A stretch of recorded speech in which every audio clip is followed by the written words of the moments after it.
जय हिंद. ना कोणत्या पक्षाचा ना कोणत्या धर्माचा, महासंघ फक्त चालकांचा. आज दिनांक आज दिनांक 10 डिसेंबर 2025. माननीय जिल्हाधिकारी साहेबांना आज निवेदन देण्याचा विषय म्हणजे प्रलंबित जे ई चलन फोटोशूट ई चलन चालकांवर आहे, ते फोटोशूट ई चलनचे जे दंड आहेत त्या दंडामध्ये सूट मिळावी. येणाऱ्या 13 डिसेंबर 2025 रोजी महालोक अदालतचे आयोजन करण्यात आलेले आहे आणि 2025 ची लास्ट महालोक अदालत आहे.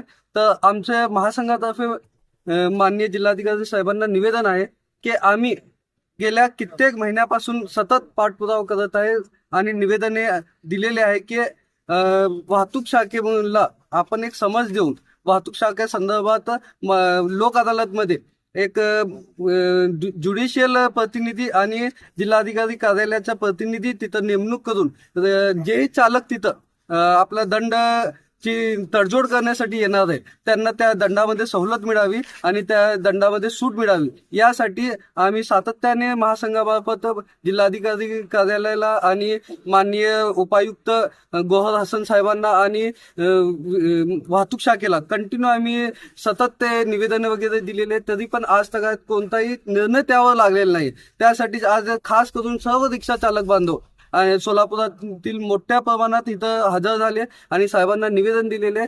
आणि एकच गोष्ट आम्ही एक ठामपणे सांगत आहे की जे प्रलंबित दंड आहे त्या दंडामध्ये आम्हाला सूट मिळावी, तडजोडमध्ये आम्हाला सूट मिळणे गरजेचं आहे.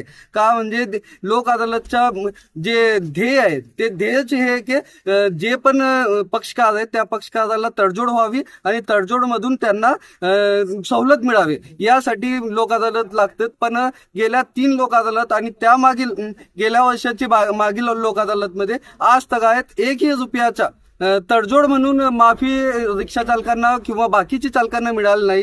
तर ह्यासाठीच महासंघ ठामपणे हे 13 डिसेंबरची लोक अदालतमध्ये तडजोडी म्हणून रिक्षा चालकांना आणि बाकी सर्व चालकांना मदत करून आणि त्यांच्या तडजोड करून त्यांना दंड कमी करण्यात यावा, अन्यथा आम्ही मोठ्या प्रमाणात आंदोलन करण्याची तयारीत आहे. आणि हेच आम्ही दाखवून दिलेलं आहे माननीय जिल्हाधिकारी साहेबांना. आणि येणाऱ्या काळात जर तुम्ही तडजोडीच्या नावाने लोक अदालत भरवत असेल तर एकही चालक लोक अदालतमध्ये हजर होणार नाही, अशी ग्वाही आम्ही सर्व महासंघातर्फे चालकांतर्फे देत आहे. जय हिंद, जय महाराष्ट्र.